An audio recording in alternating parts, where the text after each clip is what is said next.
Welcome back to Tea Time with Friends, guys. The editor is back at it again, and this time we're just gonna gush like hard about Rise of the TMNT because I finally got done watching it plus the movie. Finally, goddamn, I was sitting here waiting, couldn't talk to fucking anybody about it. I can't even talk to my wife because she doesn't give a fuck.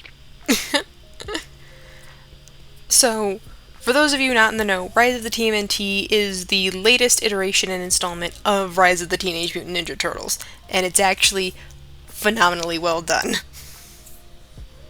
Not gonna lie, I actually agree.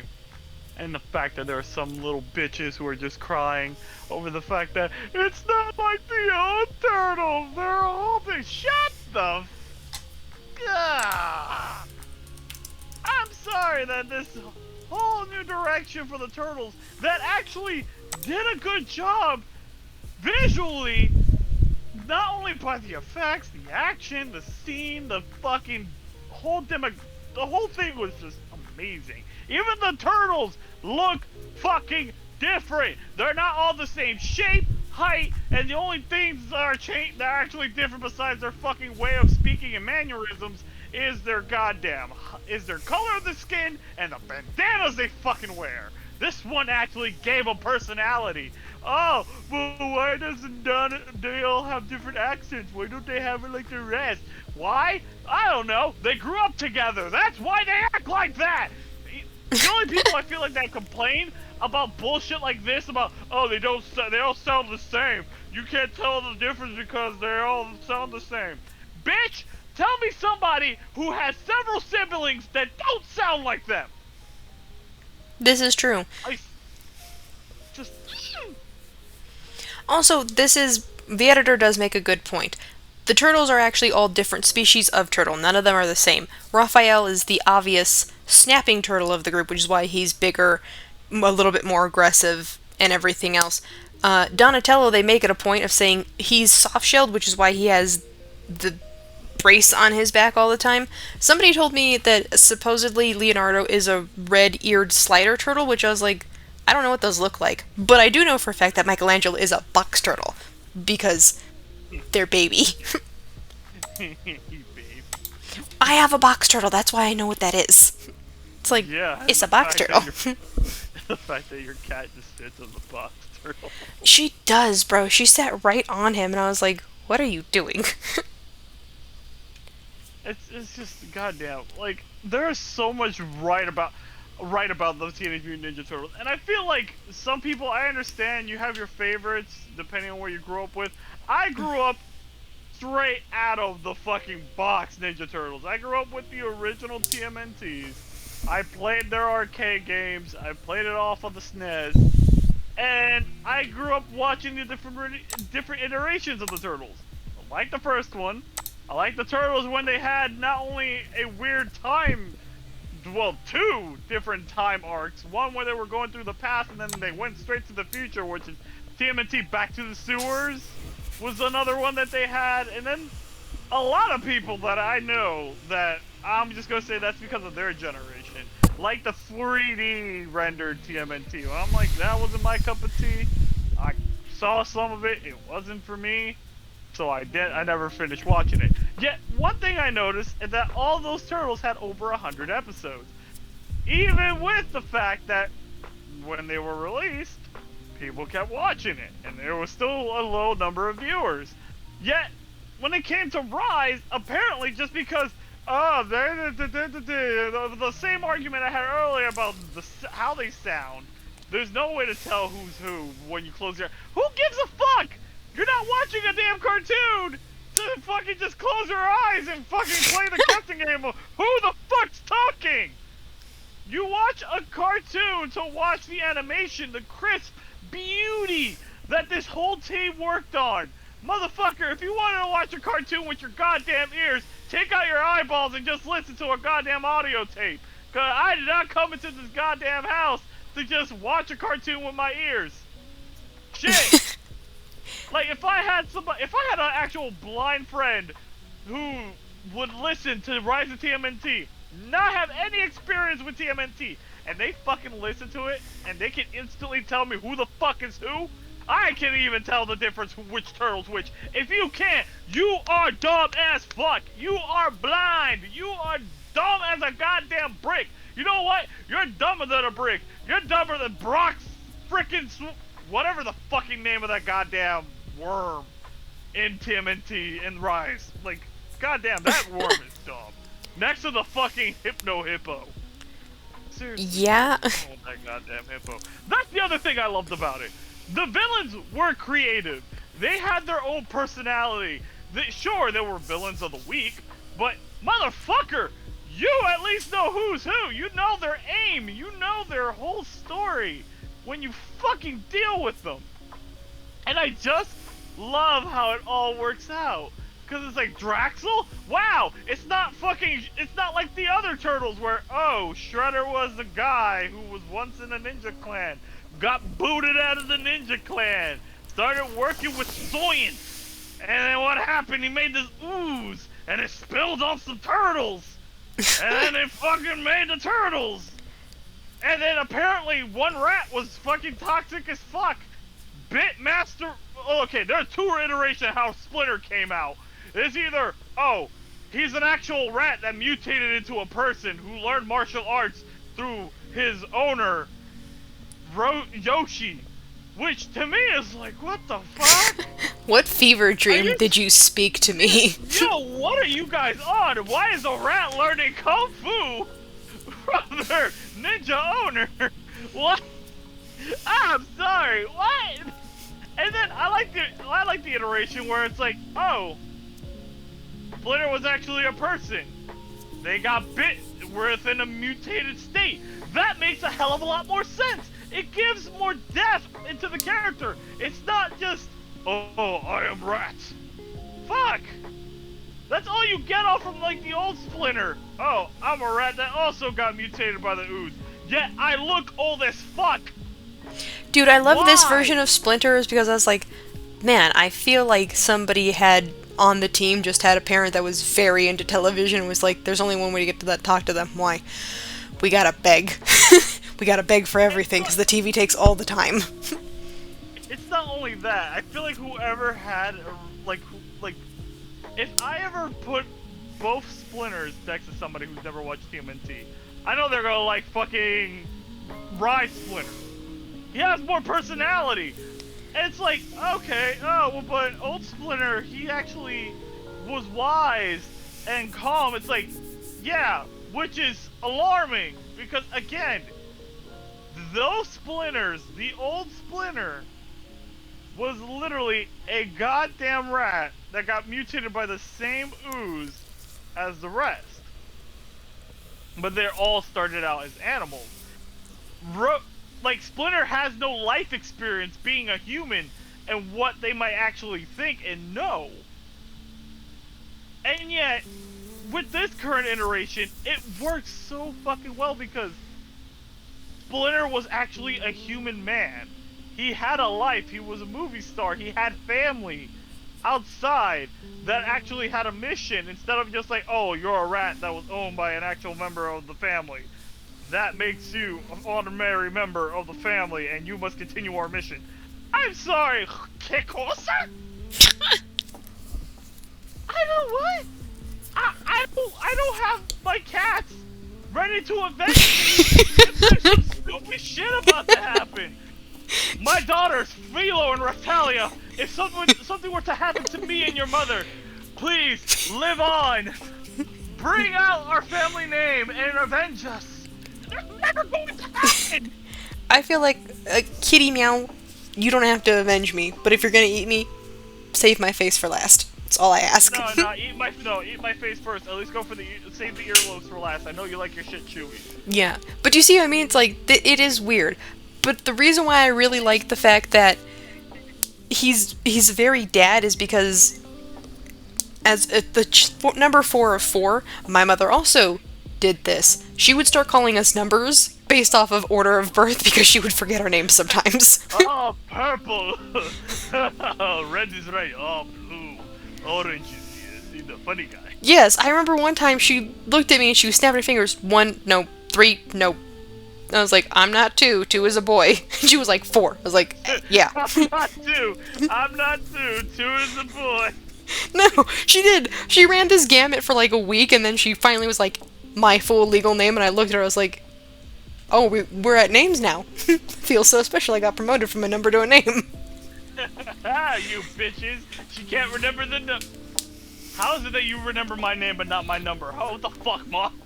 Yeah, for the longest, for like a whole year, it was numbers, and then all of a sudden it went back to names. I was so confused when I heard my name. I was like, did I finally crack my cap? Is this my villain origin story? It's my mom calling me from downstairs. So, one thing that's actually pretty funny, like, that's your situation because you actually have the experience of living in a household with multiple siblings. Unlike me, I only had a younger sister. That's it. And even when I had two step-siblings, I actually never got called by my first name. I always got called by my middle name because I share the same first name as my dad. And since I'm the junior, they just kept calling me by my middle name whenever I'm in the company of my father. Or it's the reverse, where they call my dad by his middle name and they call me by my first. That's the thing. But in Hella's case, parents, if they have a lot of kids, they're not going to remember all their fucking names. It's like, especially the mothers, why would you remember everything you pushed out? That's like remembering every turd you pushed out. Realistically, she knew our names, it's just when she was busy thinking about other things, she would look at us, and the only thing that her brain could think of was number 4. That's the one. It's number 4. Number 4. Number 4. Number 13. Yes, you. I'm gonna need you to do something for me. I hope to never reach that stage in my life where I'm just, if I have more than one child and I have to name them off by either their favorite thing or their number. Just gonna start naming them uno, dos, tres. Uno, dos, tres, cuatro. God, you have high hopes of me having 4 fucking kids. God. You have 2 cats. We're halfway 2 there. Cats, and no, it'd be 2 cats, a corgi, and maybe 1 human child. That's it. I am not. What am I gonna do there? I can at least believe that the human child will avenge us. The fucking and have the cat and dog. Oh my god. Working with them. Do not turn this child's life into fucking Sasuke Uchiha. That kid went through it. Don't avenge us. What? Live your life. Don't avenge us. Live your life. Don't live in the past. Live in your current, present, and in the future. Yeah, no shit. When people are like, but they have to avenge their family. I'm gonna tell you right now. Why? Why the fuck do you have to avenge your friend? Well, we're just getting sidetracked, even though the Homoshi clan do want vengeance, but at the same time, it's not really vengeance. It's just their fucking job to make sure that's another thing. I love the fact that Shredder was like down. He was down. Like, it wasn't like push Shredder to be the villain the entire time. Sure, they had the Foot Clan, but you see how the fucking Foot Clan works, especially when they're folding fucking salami. But you get a bit of life of the Turtles, and then I love the fucking involvement of the yokai. I loved every fucking minute of it. Like, just like, oh yes, there's a whole hotel and a whole underground thing for yokai, not spirits, not fucking mutants, no, yokai. Yokai are demons. Yeah, they're demons, but goddamn, even the mutants are considered yokai. Especially the fucking bellboy that got turned into a bull in a china shop. That right there is a yokai, to their definition. You know what I actually loved the most that they had to take care of? Is when Donnie and Mikey are trying to get the limited edition, like, nerdy, like, rig for their ride, and they have to go do an errand for the sleazy mechanic, and they end up meeting the corgi that takes care of actual, like, dogs, and they're just there the whole day because they can't say no to the dogs. Not a corgi. That's not a corgi. That's Todd. He's not a corgi. Oh, I know what I said. Todd, the best friends of the Turtles. Oh god, I love Todd. Todd is great. I love how the fact that he was nice to the villains in the conference. That is literally almost the first time you ever meet Todd. Is when Draxel and the rest of the villains are in a room, and Todd is just passing out lemonade, and he just doesn't give a fuck. And then he's like, "Oh, I love those guys." It's like, Okay, Todd, you're on my book. Especially when they give him an episode where you see how badass Todd can be. Because it's like, oh, we're in the forest. The turtles don't have their weapons. What can we do? And it's like, the whole thing is great because Todd has a forge. And he knows history. And he has just this whole thing. It's like, well, apparently Lemonade has apparently cocaine. Because Todd gets these Super Saiyan powers, and he can talk to the animals and shit. And I'm like, yo, stop! My boner can only get so hard. Stop. You know what my favorite episode is God, actually? it only gets so erect. So this is a me personal. My favorite episode is the Five Nights at Freddy's fan game. For the record, it's where April. There's Right. two of them. No, the first one. April has to do a whole thing where her part-time job is working at a pizzeria with animatronics, and she's so bad at her job that she calls the turtles up in the middle of her shift, and it's like, I haven't gotten through the happy birthday song yet. And all of them are like, she still hasn't gotten through the happy birthday song? Am I on speaker? Yes. It's I just love it. That's the other thing I like. The fact that you at least have April around the same. That's one thing they did good in the first the last three iterations of the turtle. Well, hold on, I might have to look this up, but I like the fact that not only is April a person of color, I love that April is doing odd jobs and working her way up to what she wants to be in real life, like what she currently is, where all April O'Neils fall into, and that is Journalist. a news reporter. Yeah, a news reporter. Journalist and news reporter. Yeah. And yet, every other iteration is just, oh, she's already a news. Yeah, okay. So it's only been 2 iterations where she was a young girl around the age of the turtles.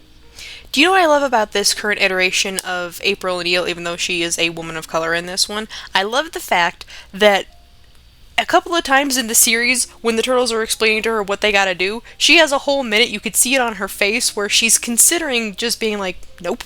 And I'm like, the most believable, relatable character. The one that's debating saying no and trying to think of a really good reason why they can get out of this, but still being like, damn it, I gotta go with my friends, because they're gonna die if I don't go with them.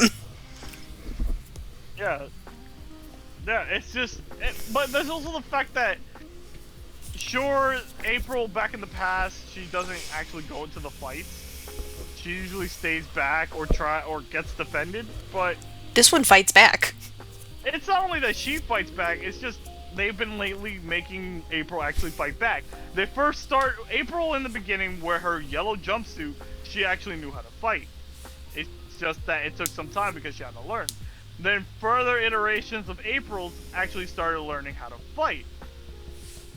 But this April is straight out of the fucking alley, kicking ass and taking names. The first episode, right, when they're trying to get the crab or shrimp people, and she's trying her best to knock some goon, right? She's trying to bonk him real hard, and it's not working, but she doesn't give up. I'm like, I've never felt so seen as being so small and having so much rage, but not having enough upper body strength to bonk hard enough. I loved it. That's the thing, though. She's not using a wooden bat. She's not using a plastic wiffle bat. No, girl came out with an aluminum fucking bat. Those shits, if well used, can hurt a motherfucker. I'm coming for your teeth, damn it. Assuming they have teeth. Shut up. I'm coming for your shins. No, fuck teeth. I'm coming for them shins. You know what? That's the thing. Like, if you get all the way to like almost the last episode, the last and the second to last episode, you always see April, whenever there's a confrontation, actually get in there to fight and defend her boys. And then the bat is literally her signature weapon. Nothing else. It's the bat. The fucking aluminum bat. I sometimes wonder, where the fuck does this woman have these bats? Cause goddamn. Donnie probably made her something to shrink it down. Or the fact that Donnie must be carrying it for her half the time, because most of the time you see Donnie with April. You want to know what I love the most that they've done for this new iteration of TMNT? Because they've done this since, like, the beginning, where they always try to be like, Donnie and April, tee-hee-hee. This time they're like, they don't do that. They're friends. Oh, they geek out hard with each other. Yeah, no. Okay, so that's another thing I do like and love about how well they did the Turtles differently. Because Donnie is like a real world nerd. Like how some of us are, where it's like, oh, I'm a closed shut-in. I love technology. I love my brothers. But if I wanted a woman, I'd go for a very fiction character female. Several fiction character females to be exact. But either way, you don't see him trying to get into April's pants. He just goes with her to, like, all of her nerd shit clubs because Yeah, I go they're like with you. siblings. They're practically siblings. You don't see Donnie trying to impress April all the time. Oh my god, I think that's the Donnie reason do why it made stupid me shit. it even funnier in the first pizzeria episode where it's like, am I on speaker? It's like, have you never been in a household where your siblings have put you on speaker so all of them can roast you in real time? Yeah, like it's just like fucking hell. It's just some people just do not understand what's so great about it, and it makes me mad that this franchise is not getting the representation it fucking deserves. And yet Nickelodeon, like every other fucking company, is just thinking about money, money, money, and then that's why they fucking cut it so short. You know what I actually really love from the writing aspect of this? I love the fact that each individual character has their character growth arcs, but the character growth never comes at the expense of the core personality, and I appreciate that so much. Oh yeah, fucking Mikey's whole thing with being an artist and a chef, his own little Mr. Delicate touch and shit like that. That is Michelangelo just evolving right there. That's Mikey evolving. And then you see Donnie. Donnie has his moments where he's trying to help his brothers, but then it doesn't end up working. And then he makes his own AI. It has iterations. He updates it, and then he has his little gag about the drill. But he's still learning from his mistakes, and he's growing up for it. There's even an episode where he tries to stop his own creation, Sheldon, who he treats like his own child, to not make the same mistakes he did when it came to the Purple Dragons. And you see that evolution happen. Then you see the whole thing where it's like, Leonardo's not the leader. They don't call themselves the Teenage Mutant Ninja Turtles. They call themselves the fucking Mad Dogs because Raph is the leader because he's the older brother, and they're all okay with this. It wasn't a fight between Raph and Leo to try to be the leader. No. And just the fact that when the last episode of the fucking series happened, it's Splinter who picks Leo to be the leader. It wasn't just either way.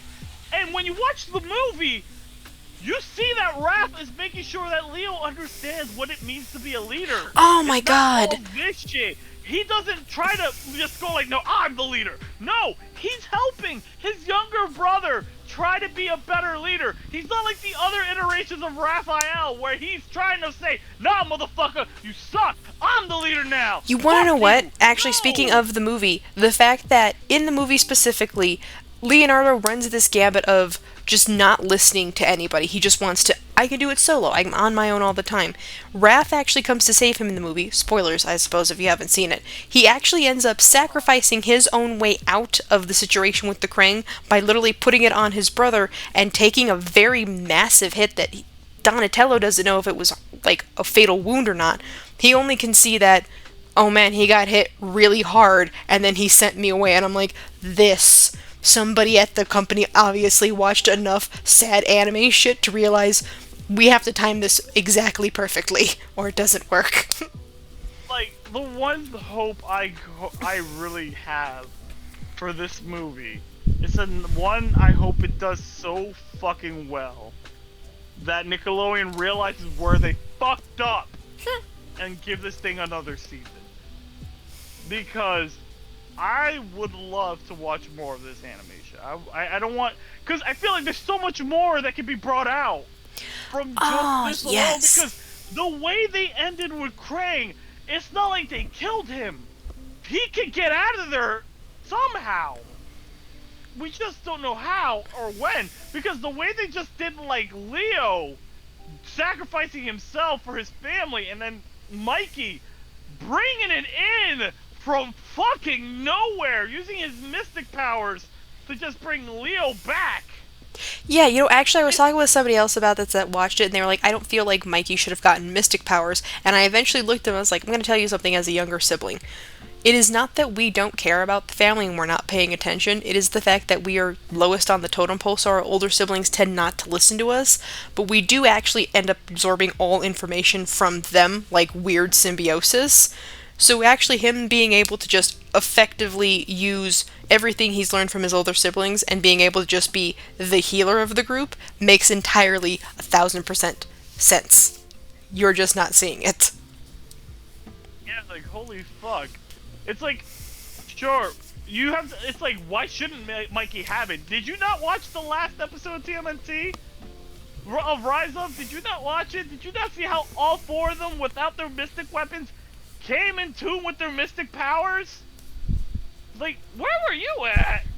Yeah, actually, the fact that Raph's mystic power is very much a big, brawling motherfucking bruiser makes sense. He's the oldest. Being the oldest, because you're the oldest, fight me. You're not touching my little siblings. Fight me. It's not only that. It's that it's also the fact that he can project himself in a larger scale and extend himself further to defend his sibling. Right. Because there are several older sibling times shit. where he does like yeah, and there are several times where you see him do a Monkey D. Luffy and just like fucking extends his arms to pull him in. Go Gadget extendo arms. And then there's also been iterations where you watch him just like in the last fucking episode freaking make projections like multiple projections of himself to throw off Shredder. What a boss. Like for real, when you see, oh my god, that fight scene in the last episode makes me go, what the fuck? And then you see the movie and you're like, yo, they went higher. You thought they hit the ceiling. They just broke through the fucking ceiling with this movie. Right, and then the fact that right, the fact that Donnie and Leonardo are respectively quote-unquote the middle children, their powers make sense because they are quote-unquote the middle children. Donatello's vast intelligence and him being dismissive of Mystic because he's always been the science dude makes sense. But the fact that Leonardo's power is just teleportation, it's like, you ever seen middle kids? They're never in the same spot twice. They don't like sitting still. They want to be moving because they want somebody to notice them. Look what I'm doing. So you actually reminded me of something funny because of the fact that Michelangelo and Donatello are considered the middle children. Well, Donnie's the youngest, but it's funny because of the fact that if you remember the wrestling with Ghost Bear episode, the Ghost Bear episode. The Ghost Bear. Okay, Tortugas. Fucking love that motherfucker. I loved every villain. I hated zero villains in that whole fucking series. Loved them all. But the fact that you see how their rivalry works slightly. Leo fucking beats Ghost Bear, who is Raphael's favorite fucking wrestler. And then you find out it's all a scam. It's not only that it's a scam because he fucking uses ghost peppers to fucking get into his opponent's eyes to make them shake hands and they rub their face and then that's it. Or uses the powder. It's not only that. It's just the fact that not only is Leo and Raph having a battle, but Donatello and Michelangelo are having a battle. It's not just two, it's all four. And it's with one another. Because it's like Raphael and Leo, because they disagree on the whole wrestling thing going the way it is, and how the fact that it should have been Ghost Bear who won, not Leo. And then you have Donatello, who feels like Mikey doesn't understand his place, and is doing too much over and taking everything from him. Because it's like, oh, this slice of pizza's mine. Nope, Mikey took it. Oh, this mad scientist costume looks cool. I'm gonna be the freaking hype man for Leo dressed like this. Nope, Mikey takes it. Right. And so. It's like, what the fuck? It's okay. Like, so. Everybody's doing something. Right. So. During that. Full disclosure, right? As the younger sibling, this is very true. You sometimes just take stuff from your siblings because your whole life they've just shared stuff with you without any thought about it, so you've never thought to ask because it's not like ingrained into you. But then it also comes back to bite you because, oh, I'm sorry, was this yours? Yes. Sorry. You know that because you have a younger sister. She's probably taking stuff and it's like, why do you take stuff? You don't even ask. I feel like I shouldn't say what me and my sister used to fucking do, cause yo, we actually tried to not only hurt each other, we've also tried to kill each other. Like there was a True time sibling I actually bonding. was like, no, is it true sibling bonding when you like literally at 4 years old think, oh, I'm gonna quit cockroach poison on my sister's bread that she's asking from me. Yes. God damn, then there you go. I had true sibling bonding then, folks. Because that's literally what I did to my sister once. She went to my mom, and my ass got what? Like, the word hinkate never escaped my mother's mouth and hands so fast. I never met the wall faster from the top of the fucking sink. Not the sink, the counter next to the fridge. I was standing there when I was doing this because the bread was on top of the fridge. And this is back in New York. And my mother, I don't know how she did it, either that or my memory went because I remember one moment I'm standing on the fucking table grabbing bread and putting cockroach poison on it. Next moment, I have my face on the wall. I think that's called no, shell she shock didn't- for some soldiers when bombs go off near them. Yeah, no, and the weird thing, and I'm not saying she threw me to the wall, no. I was already on my knees with my face facing the damn wall and my hands across my arm, like in a T pose. As if I was Jesus being crucified on his knees. That was literally my fucking experience for punishments when it came to my parents. Well, my mother. My dad never... Well, he only struck me once, but that was it. That was because he was worried because he thought we got kidnapped, but we actually ran away to the neighbor's house because we were tired of staying in the house with my bitch of an ex-stepmother because she kept treating me and my sister like fucking second citizens. This has been a trip down memory lane. Oh, it triggered so many memories, weirdly enough. No, but back to TMNT. This show was so fun. I don't remember the last time I saw a reboot of anything that was this fun. Especially when Is it a reboot? it's technically considered a reboot because It's not though. they always reboot. I don't think it should be considered a reboot though, because a reboot would mean that they stuck to the story, stuck to all the formulas that the original had, and just added their small twist. No, this is like its own thing. I'm gonna let you in on a secret. like- Disney has corrupted you. That's not what a reboot is supposed to be. A reboot is supposed to be what Rise of the TMNT is. Here's all the bases we have to cover. No. I feel like there should be a new word and not reboot because Disney has fucked that word to high hell and heaven. Yeah, not reboot. You see a reboot. I feel like a remaster. Resurgence. Resurgence. Let's go with that. TMNT is a resurgence. Never use reboot on it. Reboot has just been dirtied by fucking Disney and its fucking movies. But it's so good. And you wanna know what I think realistically makes it even better? Because when people were sitting there bitching and moaning about they made April O'Neil black and I don't like it, I was like, I wonder how they're gonna feel, right? When they realize Casey Jones is the fucking ninja chick that keeps fucking with them for forever. Hold up, wait a minute, son ain't right. But it's true, that is Casey. But there's also the fact that she also names her fucking son Casey. It's like, what? Realistically, I don't think she even thought about her name. I think when they asked her, so what do you want to name it? She probably was so doped up on meds, she was like, Casey Jones. No. I feel like her pride as a person was so fucking high, even when whether or not she was doped, she's not gonna make that mistake. She's just gonna like, haha, I'm a great warrior. Our child will have the name of a great warrior like myself. You know what? It will be me. Your name is also Casey Jones. The fact that her husband took her last name as well, or the man who gave her the seed. Or she probably was just realistically more likely she was just a single mom. She was like, fuck you and the chain you wrote in. I just wanted the kid, not you. Yeah, but either that or she just went to a sperm bank and just got the seed. Again, two different iterations. But Either way. that right there gave us the male Casey Jones that most people are like wanting because they thought, oh, April's gonna have a lesbian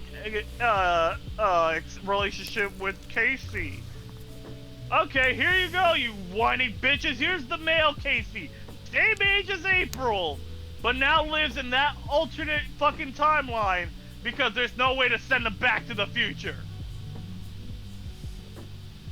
How awkward is that gonna be when him and April are actually together, have a child, and then his actual fucking mother has him right there? You know, I kind of feel like they might not do that. They might not make April and Casey be together. I think they might pull. Hope they don't. I hope they don't. They give Casey and April a fucking break from each other. Don't force that shit down our throats, please. But like, you've done so well, guys who work on Rise. If you ever watch or listen to this, you guys have done fan-fucking-tastic. I'm a kid from the early 90s and I love your rendition of Turtles. It's literally on top next to Turtles in Time. Not gonna fucking sugarcoat that. Like fucking 2010's Turtles? I don't give a fuck about 2010's Turtles. You give me my good Turtles. You guys are now on the top of my good Turtles. Like, if they ever made a game for Rise of TMNT, I'll buy it. If it's arcade style, I will fucking buy it. If it's a story-long, like, fucking game like the Turtles in Time did, I would fucking buy it, play it, and play it again as long as I fucking live. That's how much I love that one. Do you know what I think they actually did a really good job of, though, in Rise of the TMNT? I feel like people understood these are siblings, not roommates. Every other version of TMNT has always made it to where they're siblings, tee-hee-hee, but they act like roommates. This one actually doubles down on the fact that their family, they hug each other a lot in this. They care a fuck ton about what they're doing. That's the other thing, like, holy shit. Again, I don't want to hear anyone's fucking excuse of why all the other turtles look the way they do. The fact that they all look literally only by a small few pixels the fucking same and only different by small pixels. Everything else, they're down the line the same! All you did was change the bandana and the weapon and change the color of their skin. That's all you fucking did. But these guys put effort into making their turtles different and actually giving us a species of which breed of turtle. I hate the people who trashed on this show. Cause I'm not gonna lie, I kind of trashed in it too. And then you watched it, and you taked it back. Yeah, I took that shit way back. I took my word back. Like the first two episodes I saw, I was like, is this really how it's gonna be? I'm not gonna watch it. I gave it literally 9 months later, caught up, and I was like, I regret everything I fucking said. I love this shit. You know what people should really have bragged on harder was the, because I know you watched it too, was the Voltron remake. Like, that shit took so much wild turns that made no sense. Not only that, it got 5 seasons. It didn't need to be that many seasons. Like, they kind of stretched the fucking the cake a bit too long. They stretched that cheese a bit too far to the point that it looked like thin as paper. Yeah. And not gonna lie, it was worth it. I liked all 5 seasons, but thank you for not making a 6. You wanna know what I disliked about it? And I realistically, this is because, you know, I'm a writer. It's like, hey guys, who the fuck is the main character? Pick one, because we're going through the whole gambit, and I don't know who we're supposed to be focusing on. Whereas Rise, they were like, there is no main character. It's just them. Thank you. There was no main character until like around season, I think, 4 or 5. We can't run. They started focusing on they just started focusing on one person. But it should have been that from the start. I feel like originally the main character was supposed to be the princess. It should have been. Started off of, but then the attention started going more towards the boys and Voltron, and I feel like their reasoning is gonna be, oh yeah, no, Voltron was the main character. I'm sorry, what? Yeah, whereas with Rise, they made it very clear at the beginning, there is no main character. This group is the main character, so all of them this get... whole family It's the main character. Right, so you're allowed to expand and go to different places because they're not all the same. And I was like, I've never felt so happy to be told it's a group that is the main character, that's who we're following, their shenanigans. I was like, I am on board, no further questions. Well, one question. Hey Draxus, what the fuck was this real quick turnaround time for being an asshole to suddenly just not giving a shit? I was so confused. I was like, did I miss something? Did I miss an episode? What happened? It's just fucking nuts. I feel like with Draxel, it's just I love him, love Drax. Cause then I also love his fucking gargoyles and how they became Drax's gargoyles. That whole story was actually pretty adorable too. Right, I think that's the only nitpick, because I'm like, what is this turnaround? I feel like I maybe missed an episode, and I know I didn't because I binge watched it like 3 different times, but I think that's the only nitpick I can really give it is, did I miss something? They were rushed for story, so they had to get stuff out. That's fair. Being rushed is not fun. Again, that's what happens when you have companies like Nick who just think about the money and don't give a fuck about anything else. Because it's like, oh, the investors, we need to pay them back quick. It's like, what?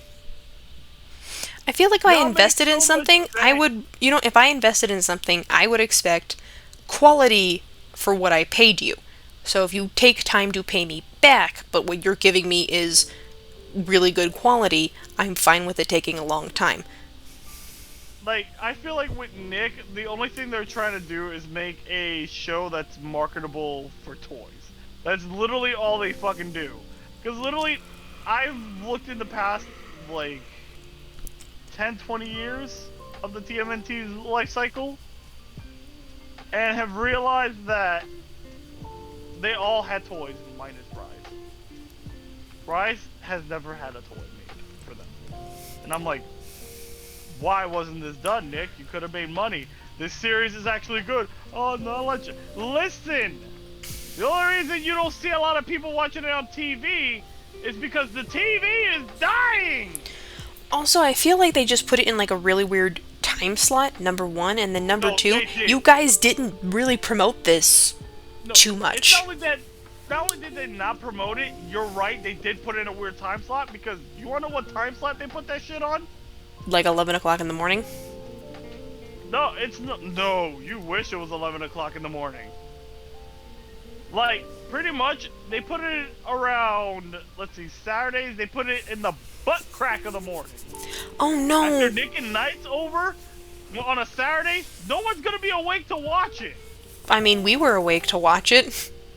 Yeah, we were, but that's different. Yeah, we We're don't not the, sleep, We're not the target audience. right? Sleep. And yeah, we don't sleep. We don't know who the fuck Sleep is. Never even heard of him. Sleep only comes to us by force, not by choice. Right? We've lost the war. We must bend the knee. I'll do it, Bend the knee. but I won't be happy about it. I feel like I get slapped by somebody just to go to sleep, and it's like, I didn't like this one bit. I don't know what his reason is, but I just have sleep paralysis demons, and my sleep schedule's always been wonky, so I just avoid sleep because fuck you, Carl, and you're climbing ass on the ceiling. Yeah, fuck you, Carl's Jr. But nah, but for real, it's like, I wish, that's the other thing, it's like, you go through all these shows that are currently out, like, back then, they took risks. Back in our generation, they took a lot of risks when it came to shows. These But kids now today it's are like cowards. Yeah, like, the fucking Nickelodeon these days, and actually any TV show these days are a bunch of fucking cowards. And yet, again, TV is fucking dying. This is true. I think I spend more money on streaming services than I have ever bothered to pretend to give a shit about television. You know why you started spending money on subscriptions and not watching television? Ads! Motherfucking ads, and you have full control of your fucking watching time. That's true. Like, the only thing I don't do ad blocker on, just because it's so fucking annoying, is YouTube. And the only reason why is because they give you that handy dandy skip button. So realistically, by the time I open up my bag of chips and look back up, I can skip it. Oh no, so no. For me, I have to put it because apparently any content creator I fucking watch, they fucking give me instantly 2 to 4 videos that I can't skip, like Really? at all. I haven't had. I'm not gonna lie to you. Even on my phone, I haven't had a you can skip video in a long time. I've had a video that was literally a whole minute, a whole ad that was a whole fucking minute that I couldn't skip.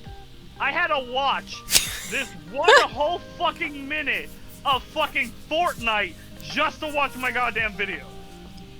Or if it was an Apple ad, I had to watch every fucking second of it. And I'm like, nah, fuck this. I'm never watching YouTube on my phone unless I really need to watch a video. Other than that, ad block on my computer. No matter what. Today's video is sponsored. It's not really, but that would have been a great segue.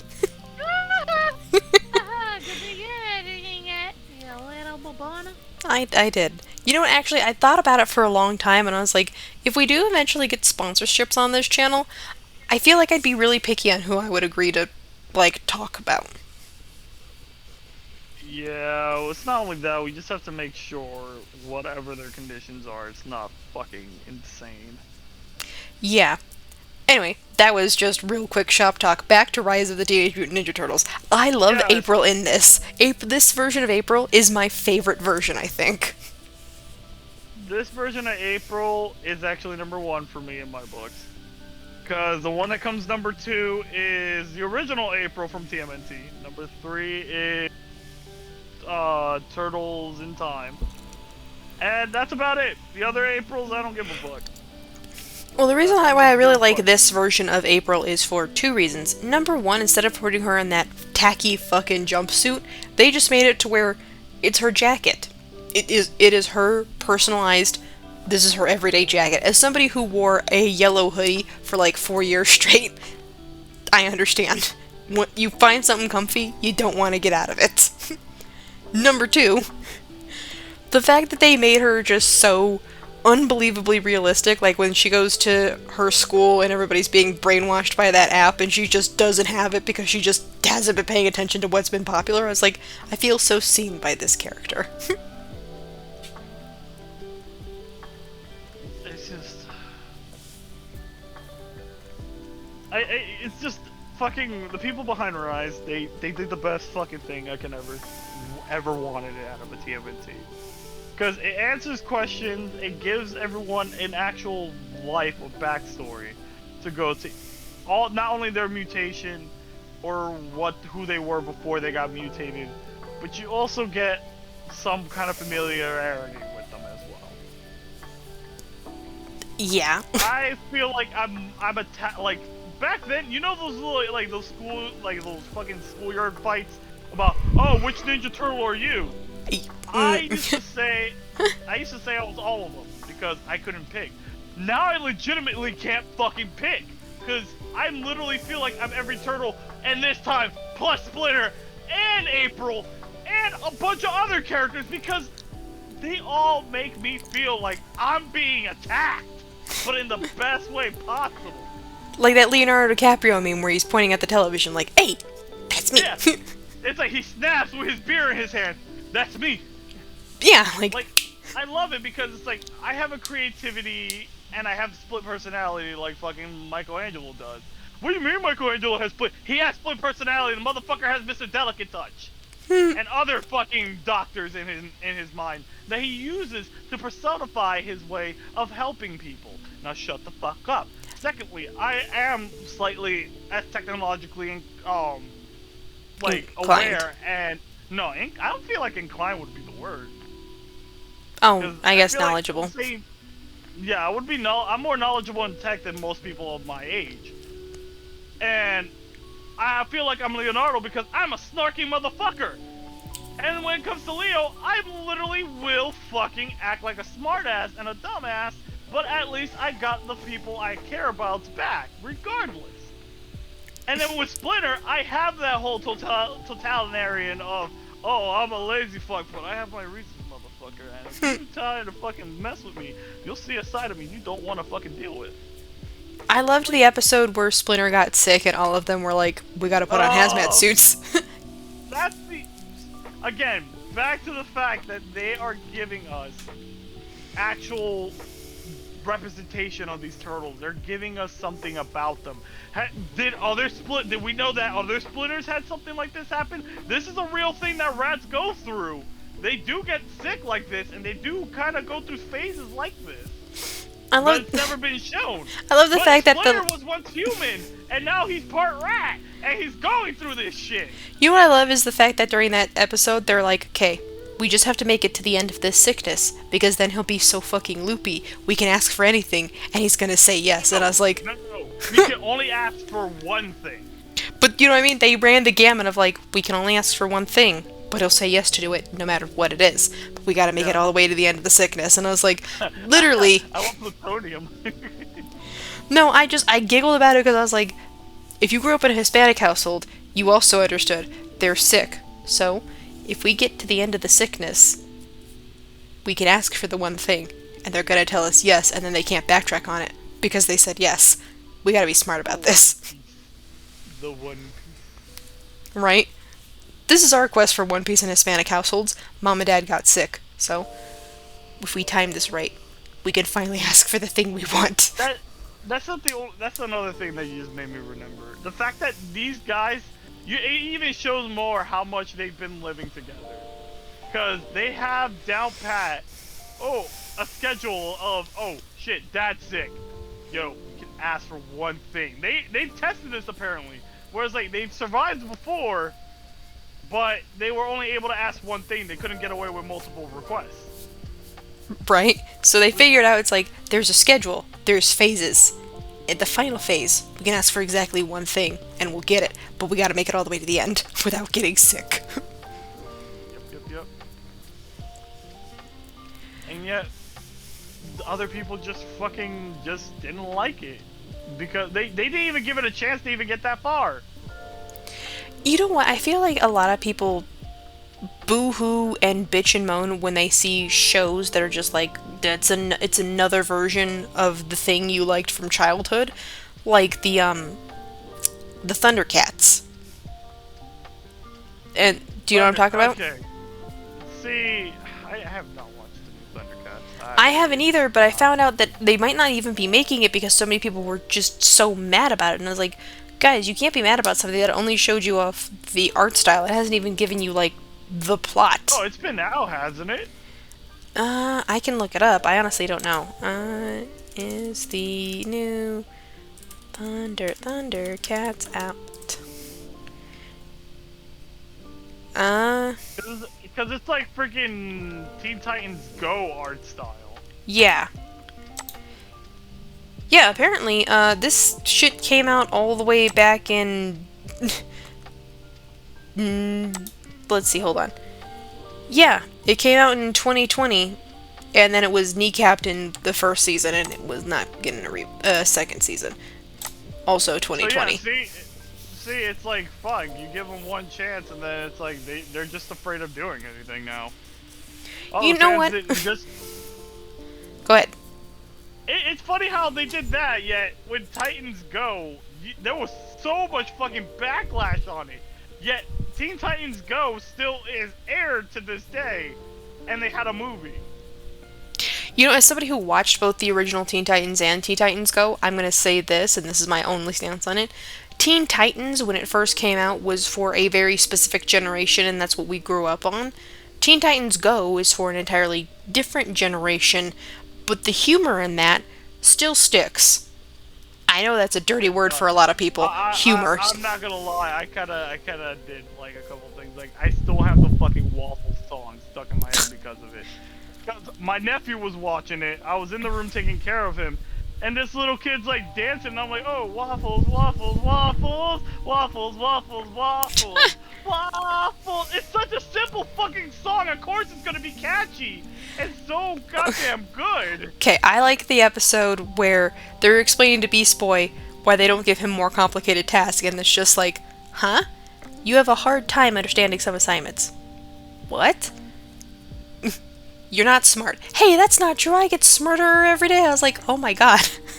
We all have that one friend why we don't give them a lot to do. Why? It doesn't end well. We give them very simple tasks. So that way we can get everything done. You get one job and you know what happens? Nothing. But it is a very fun... I think that's the reason why I dislike when people see new shows and immediately write it off because of, like, bad art style or, like, it's not what we're expecting. I'm like, you guys gotta at least give it a chance. If you watch it and you still don't like it, understandable. But if you're just gonna write it off right from the word go, you just don't like new stuff, I think. Like, that's the thing. It's like, that's why you and me both have our rules when it comes to new shows. We give it 3 episodes.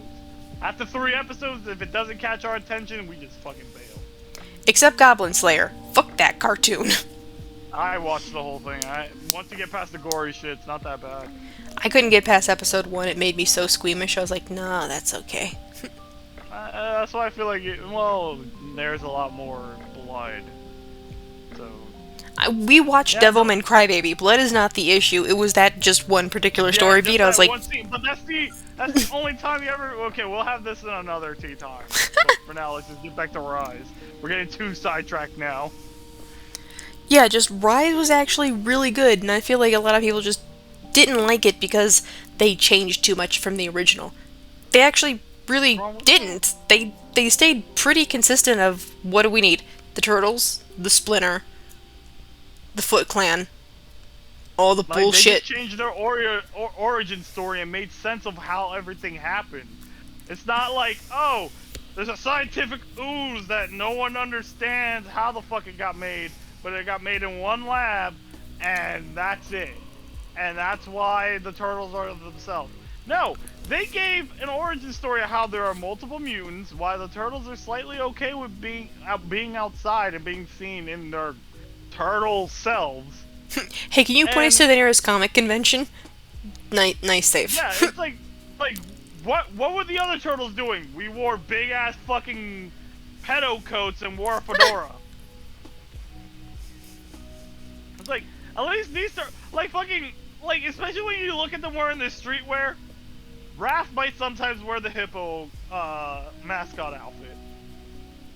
Leo's gonna wear a basketball outfit. And I forgot what Leonardo and Donatello... I mean, Michelangelo and Donatello wear, because Leo, I always see him wear his basketball outfit. They usually put Donnie in, like, his oversized hoodie, and I'm like, I feel the oversized hoodie. Oh, yeah, that's right, yeah, the oversized hoodie. Yes! And then Mikey is such a baby, he usually just copies one of the other ones. Like, he just copies, and I'm like, you ever been a younger sibling? You copy. Fucking nuts that these people do not like this small amount of change. You know what? I've never been opposed to a small amount of change. If the change is understandable, realistic, and helps improve the story, I am all for it. But if your change is basically just nothing, why are we even going through it then? It's like, what the fuck? Oh, you wanted the same shit? Go rewatch it. There's your fucking thing. Like, me and you are not opposed to rewatching stuff. It's just, if new stuff comes on, we will give you 3. We give you 3, and if we are not amused, we move on.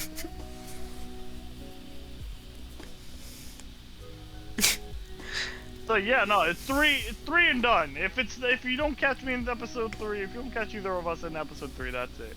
My mistake was not to give the Turtles that same chance. I think you got caught up in the hype. It was, cause like, just hearing it, and just going like, oh man, TMNT's coming back, finally the 2010's over, and I can watch some new Turtles. The design looked cool, but they wasn't getting me in the first 2 episodes. That's why I should have just stuck to my rule of 3 episodes. Cause if I were to watch that 3rd episode, I would have fallen in fucking love with this show and just go like, yeah, sorry sweetie, I'm watching this. And then get even more mad, maybe even madder than before, about the whole thing with Nick going like, oh, nope, this is gone. You want to know... You want to know what, actually? I feel like old school Nickelodeon, like what me and you grew up on, really always banked on the fact of you guys just want really simple formulas for stuff. And I was like, yeah, because I was a kid. I wanted simple formulas. This new TMNT still follows the simple formula, but it's a little bit smarter about it, where it's like, we're just going back to villains of the week. What? It's always villains of the week, but the overarching plot is whatever the fuck is going on with Draxus. That's the overarching plot, but we're still doing villain of the week shit. That's one thing that actually upsets me about fucking Nick's choice, because there apparently had so much, like, if I could, I again, if the guys who the people who actually worked on this, I actually want the storyboard people to hear me as well. Can I get, like, if there's not gonna be any more plans to move on with Rice, could you please make it into a book? I want to know everything. Or a comic book. That would be even more funny. Yeah, not only a comic book, just give me everything else. Because holy flying fuck nuggets, I want to see what the story you guys had in store for the actual whole lineup. Just because of the fact that Nick forced their hand to finish the goddamn season. Like, imagine if they had time to, like, spread the story out. We could have had more action scenes. We could have had so much stuff coming in. We could have had Usagi, the fucking rabbit that befriends Leonardo, come in. But y'all motherfuckers just can't fucking do it. We could have gotten that, the warthog guy with his friend. I always forget their names. Oh, you mean, yeah, the rhino and the warthog? Yeah. Yeah, we could have finally gotten them too. They're actually really fun if you put them in correctly. Yeah, but that's the thing. They would be working for Splinter or the Krang. So and plus with the fact that Drax is actually now a good guy, they could have given him somewhere else to work. They could have worked for fucking Boxman. Even though he's a kid, he's a smart kid. I love the fact that they made the evil scientist that made the evil machines into just a 12-year-old with a YouTube channel. I was like, what? Wonderful. 10 out of 10. Best choice I've heard. No, it's not only that, it's that he's always going to, don't forget to like, share, subscribe, and donate. It's like, I felt like vomiting. Yeah. Like, I like the hustle. You make me want to vomit, though, little dude. Hey, Philo. No, that's the key. Not right now, dear. Stop. No, you want to know what? I think that's why when I told you when I had to do the like, share, and subscribe thing, if you listen to the videos, I don't like doing that. I'm like, something, blah, blah, blah, the algorithm. I don't like doing it, but I understand why you have to do it, but I don't take it seriously. Like, if you like the stuff, you like it. If you don't, there's nothing I could do to make you like what we do on this channel, because I found what fits our weird little fucking niche, and we're gonna go with it. Yeah. It's like, fuck. Like, I want to know more. Like, I shit you not. There's only been a handful of shows that I know have either ended or it's gonna be a long while to end. Like, if, like, another Teen Time we need to do is Owl House. Because that's another fucking show that I know is being rushed. It got robbed, dude. It got robbed so hard. It not only got robbed, I just feel like I wish we could actually know more, because they're being pushed out of the fucking door. It's like, do you not understand how good this fucking show is? Oh, the world building, the character development, all of it. We do have to do another tea time for the Owl House. Yeah, like, fucking hell. The fact that these people, these fucking companies, don't let these artists actually, like, spread their fucking wings. Let it open up so they can fly. Let the story fucking go. We need this shit out. Like, you wanna know something else that actually, another story that I actually started reading and then found out it's actually being canceled? Huh. There's a manga I've been reading called Super Smartphone. It is fucking good, hella. But fucking Shonen Jump was like, yeah, you guys aren't getting a lot of readers, so you're getting the axe. Next volume, you out, son. That's it. You gotta close it there. And I'm like, we're not even close to getting all our answers. You know what? Somebody actually told me this because they saw my Endeavor video, right? And they told me this. They were like, I feel like the story for My Hero is being rushed. And I remember I looked at them and I was like, I don't think you quite understand what mangaka in Japan have to go through. they are rushed to an unhuman degree to get stuff out every week. But no. Actually, they've been kind of a bit chill on that lately. Really? 'Cause- Good for them. Yeah, because right now the manga artist for both Black Clover and, if I remember correctly, My Hero is not going to have a chapter coming out this week because they're going to take a nice break this week. Good for them. So Shonen Jump, some manga books are actually, like, some of the big guys are giving them time to rest. They're not like rushing them out the door and have anything crazy happen.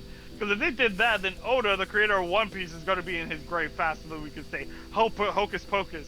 And then there's also the fact that freaking the creator of Hunter x Hunter has 7 more chapters coming out, but then he's going to go back to hiatus again. Good for him. But who knows for how many years again. Do you feel that I overwork you in this environment? Nah, not really. You can be honest, I won't fire you if you say No, yes. no, listen. We work together. You know when I'm overworked. This is barely anything. Because it's either I'm playing video games, I'm either thinking of a streaming idea, and since I have to be on hiatus for streaming, I'm okay with this. Because, fuck off, Peanut Gallery. Well, no, because Yeah. realistically, right, because when your computer broke and we're still waiting on it to, like, do all the stuff and all this other junk, I took it upon myself to start doing the edits, which, realistically, I'll be kind to myself. I'm getting better at them, but I'm not at your level, so it's like, be nice. I am trying to fill in for a position I purposely paid for because I know I'm bad at it. You need to chill. But I make sure my editor no, it's has like- breathing room. Yeah, but at the same time, it's like even with the breathing room, I feel like if I was busy with something else, I would actually ask for breathing room. You're understandable on that shit, but I'm also pretty open and pretty transparent on, okay, I need breathing room. I don't need it, because if I do need it, you'll understand. It's not like I have other people to fucking work for to just go like, oh, I need breathing room. No. Yeah, that's fair. That is all the time we have for today on this tea time. This has been the lovely Celestial, the editor, and this has been our thoughts on Rise of the TMNT. Dear Nickelodeon, another season would be nice. 4 more seasons! 4 more seasons! 4 more seasons! Thank you for coming to tea time. Bye!